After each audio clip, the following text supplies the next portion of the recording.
আসসালামু আলাইকুম গাইস, আপনারা সবাই কেমন আছেন? আশা করি সবাই ভালো আছেন। আলহামদুলিল্লাহ আমিও ভালো আছি। সো আজকে আমি একটা কেক বানাবো। সেই কেকের রেসিপিটা আপনাদের সাথে শেয়ার করতে চলে আসলাম। যারা কেক নতুন বানান বা বানাতে পারেন না, অনেক আগ্রহী কেক বানাইতে, তারা আমার এই ভিডিওটা চাইলে দেখতে পারেন। কিভাবে কেক তৈরি করতে হয়, কিভাবে কেক দ্রুত আপনি বানাতে পারবেন। তো এটা একটু ফলো করলে আপনি কেকটা কিভাবে বানাতে হয় আপনি পারবেন। আমরা দেখা যায় অনেক টাকা খরচ করে টেস্টি আরাবিয়ান থেকে যা আমরা কেক আনি, কিন্তু চাইলেই কিন্তু আমরা ঘরে বসে সুন্দর বার্থডে কেক তৈরি করতে পারি বা বাচ্চাদের খাওয়ানোর জন্য করতে পারি। সো কেকটা তৈরি করার জন্য এখানে আমি নিয়েছি whip cream, tropical whip cream, যেটা ওটা নিয়েছি পুরোটাই নিয়ে নিয়েছি। দিয়ে দিলাম সাথে একটু কনডেন্স মিল্ক, এটা স্বাদটা বাড়ানোর জন্য। গুঁড়ো দুধটা অবশ্যই দিবেন, কারণ গুঁড়ো দুধটা দিলে আপনার কেকটা অনেক মজা হয়। এটা আপনি যতটুকু মন চায় এতটুকু দিবেন। দেব একটু বাটার,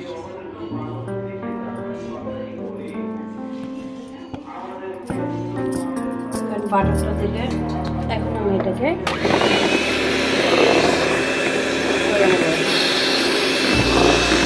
তৈরি করে নেব।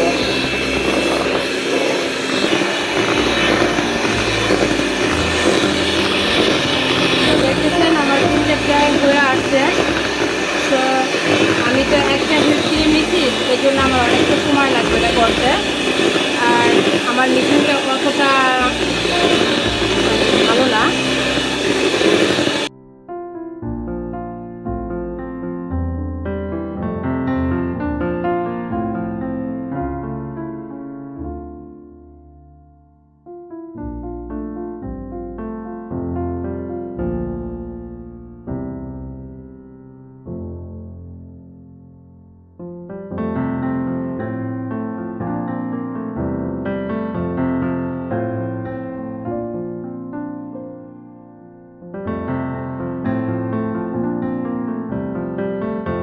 সে আপনাদের কাছ থেকে বারবার নিবে, বারবারে খাবে নিয়ে। কিন্তু আমি তো আসলে কোনো বিজনেস করি না, আর কোথাও মানে আমি এটা সেলও দিই না। সো সেজন্য হয়তো আমি ওইভাবে বানাই না, আমি আমার ঘরে লাভ। এটার মাঝে আমি এখন একটু তেল দিয়ে দেবো। তেল দিয়ে এটাকে ব্রাশ করে নেব। তো এখানে আমি দিচ্ছি রেড কালারটা। আপনারা পছন্দ মতন কতটুকু চান, মানে কালারটা কিরকম গাঢ় করতে চান ওই অনুসারে দিবেন। আমি এখানে লিকুইড দুধ নিয়েছি এতটুকু, দেখেন। এটার মাঝে এখন আমি কালারটা দিয়ে দিলাম, রেড কালারটা। আমি আর একটু দিব।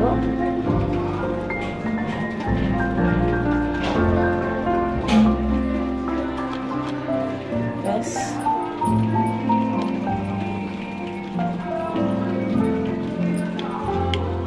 এটা আমি ভালো করে মিশিয়ে নিলাম।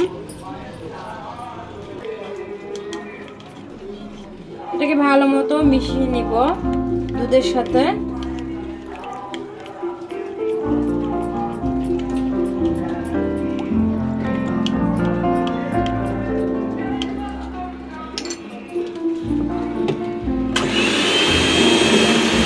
এবার আমি এই ডিমের মাঝে আস্তে আস্তে এটাকে মিশিয়ে নেব।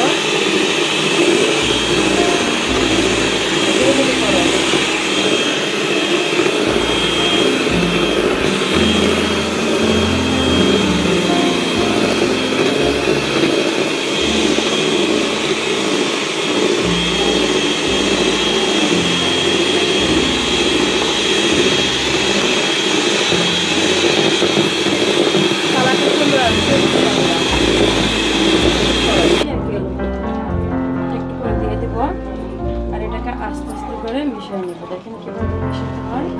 এটাকে অনেক জোরে বা বেশি লাইনে মিশানো যাবে না, আপনার আস্তে আস্তে করে আলতো আলতো করে মিশিয়ে নেবেন।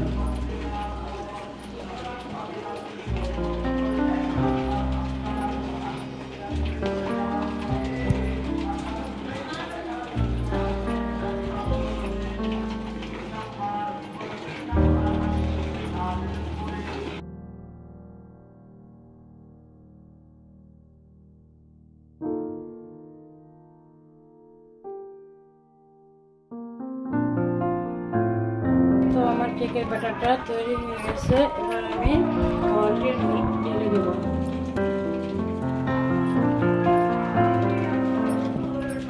এর জন্য এভাবে একটু নেড়ে চেড়ে দিবেন, এটা সুন্দরভাবে সেট হয়ে যায়।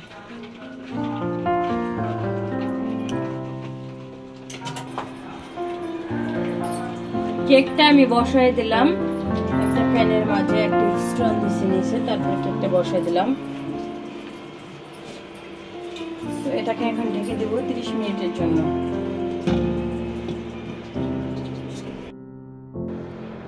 তো এবার দেখবো আমার কেকটা কতটুকু হয়েছে, কেমন হয়েছে, আদৌ হয়েছে কিনা। আমি একটু চেক করে দেখি। অলরেডি আমার কেকটা হয়ে গেছে। তো আমি এখন চুলাটা বন্ধ করে দিলাম। হাঁড়িটা চুলার থেকে নামাই নেই, না হয় আরো বেশি হয়ে যাবে। তো দেখেন আমার কেকটা কতটা স্পঞ্জি হয়েছে, এতটা সফট। দেখেন, মানে এটাকে যেভাবে রাখবেন ততটা স্পঞ্জি হয়েছে। তো আমি 3টা কেক 3 ভাগ করে নিলাম লাভ কেকটাকে।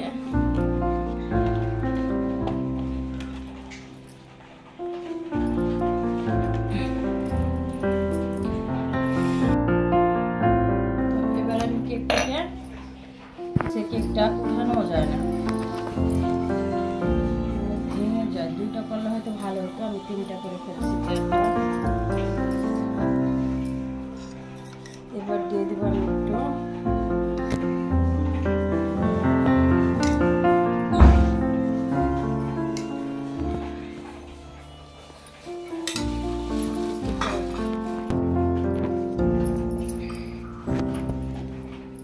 গাইস। দেখেন আমি কেকটা এবার ডেকোরেশন করে দিচ্ছি।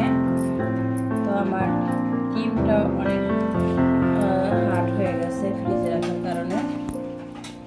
যখন আপনার মানে নরম হয়ে যাবে তখন আপনারা কিছু ফ্রিজে রেখে দেবেন, তাহলে দেখবেন একটু শক্ত হয়ে যাবে।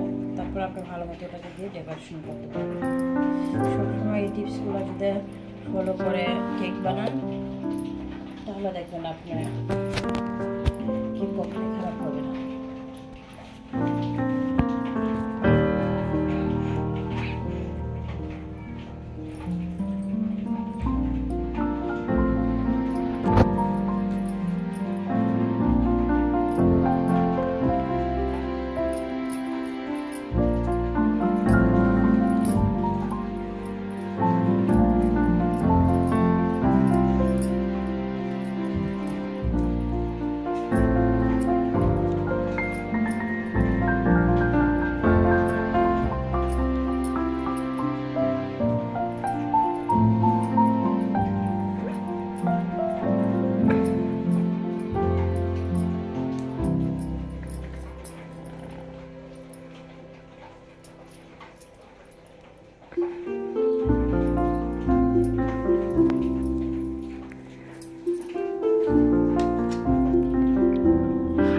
গাইস লাভ কেক ফিনিশিং দেওয়া খুব কষ্ট হয়। এটা যারা কেক বানায় তারা বুঝতে পারে, তারাই বুঝবে। লাভ কেকের ফিনিশিংটা আনতে অনেক ঝামেলা লাগে। আমরা তো মানে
তো গাইস দেখেন আমার কেকের ডেকোরেশনটা এই পর্যন্তই ছিল, আর একটু বাকি আছে।